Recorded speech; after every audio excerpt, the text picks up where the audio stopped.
नमो भगवते वासुदेवाय नमो नमो भगवते वासुदेवाय नमो नमो भगवते वासुदेवाय नमो नमो भगवते वासुदेवाय नमो नमो भगवते श्री कृष्ण गोविंद हरे मुरारे नाथ नारायण वासुदेव श्री कृष्ण गोविंद हरे मुरारे नाथ नारायण वासुदेव श्री कृष्ण गोविंद हरे मुरारे नाथ नारायण वासुदेव एक उन्दे दुसारधवलाया सुवसदाया बिना वरदन्नितराया श्वेत पद्मासनया ब्रह्माच्युत संकरी श्यामां पातु सरस्वती भगवती निषिद्ध ओम श्री परमात्मा ओम श्री परमात्मा। जय हिंद जय भारत में आप सबों का स्वागत है। मैं रामनेश आप निवेदन करता हूँ चैनल को सब्सक्राइब करें, लाइक करें, शेयर करें। सत्य के साथ, सनातन के साथ, धर्म के साथ, विचार के साथ, बुद्धि के साथ, विश्वास के साथ, परंपरा के साथ, विरासत के साथ, अपनों के साथ, राष्ट्र के साथ, दुनिया के साथ, समुद्र के साथ, जल के साथ, वायु के साथ, अग्नि के साथ, आसमान के साथ, अग्नि के साथ, आसमान के साथ, सूर्य के साथ, चंद्रमा के साथ, पर्यावरण के साथ, मानवता के साथ, दानवता को नष्ट करने वाले के साथ, संस्कृति के साथ, सभ्यता के साथ, संस्कार के साथ, पूर्वजों के साथ, आने वाले कल के साथ, विरासत के साथ हम लोग खड़े थे, खड़े हैं और खड़े रहेंगे। हम रहें या ना रहें, ये राष्ट्र रहनी चाहिए। हम रहें या ना रहें, सत्य रहनी चाहिए। हम रहें या ना रहें, सनातन रहनी चाहिए। हम रहें या ना रहें, धर्म रहनी चाहिए। धर्म एक था, एक है और एक ही रहेगा। धर्म कोई दूसरा हो ही नहीं सकता है। जो भी इस संसार में सत्य है वही सनातन है, जो सनातन है वही धर्म है। धर्म दूसरा नहीं हो सकता है। शुरू करते हैं आज हम श्रीमद् भागवत गीता के अध्याय 18वां, अध्याय 18 का उपसंहार संन्यास की सिद्धि। अर्जुनवाच संन्यास। इसमें हम लोग पहले संस्कृत भाषा में, बाद में इसका हिंदी अनुवाद सुनेंगे। 1 से लेके 5 तक पूर्ण करेंगे।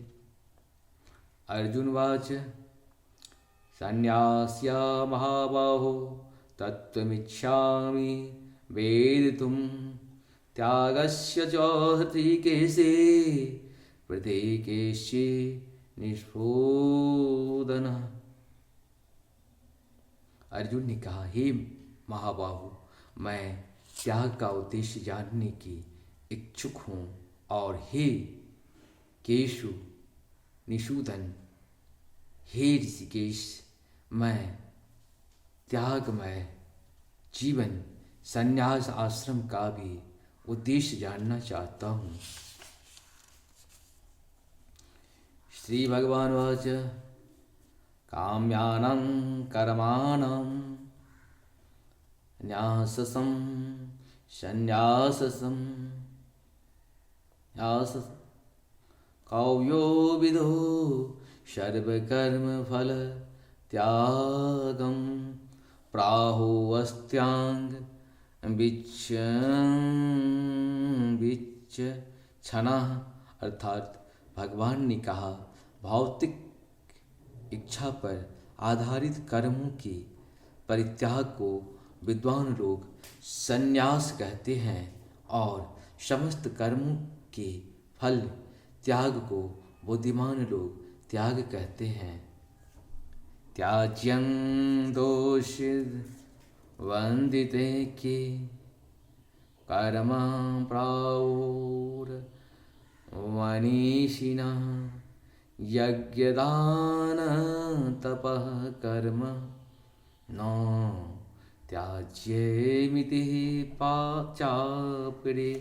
अर्थात कुछ विद्वान घोषित करते हैं कि समस्त प्रकार के सकाम कर्मों को दोषपूर्ण समझकर त्याग देना चाहिए, किंतु अन्य विद्वान मानते हैं कि यज्ञ, दान तथा तपस्या के कर्मों को कभी नहीं त्यागना चाहिए। निश्चयं शृणु मे तत्र त्यागे भरत शतं त्यागो हि पुरुष व्याप्तं त्रिविधं संप्रकृतिता। अर्थात हे भरत श्रेष्ठ, अब त्याग के विषय में मेरा निर्णय सुनो। हे नरसार्दूल, शास्त्रों में त्याग 3 तरह का बताया गया है।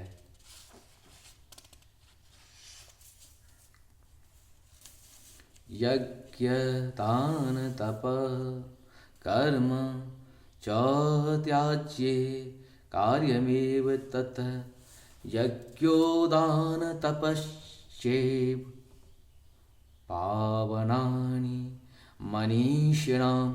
अर्थात यज्ञ दान तथा तपस्या के कर्मों का कभी परित्याग नहीं करना चाहिए, उन्हें अवश्य संपन्न करना चाहिए।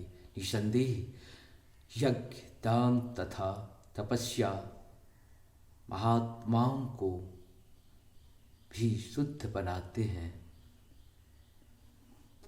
इस प्रकार से हम लोग का 1 से 5 तक दोहा पूर्ण हुआ। आप सबको सत नमन है। जय श्री हरि है, जय श्री हरि है। जा पर कृपा राम की हुई, ताप पर कृपा करी सब कोई। राम की कृपा के बिना मनुष्य मात्र का कृपा हमारे ऊपर, आपके ऊपर, किसी के ऊपर नहीं हो सकता है। इसीलिए जीवन को अगर सफल बनाना है तो राम का ध्यान करना होगा, क्योंकि मनुष्य का तन बहुत मुश्किल से, बहुत तपस्या के बाद मिला है। तो इस तपस्या का फल हम सबको कहीं न कहीं मिलना चाहिए। वो कैसे मिलेगा?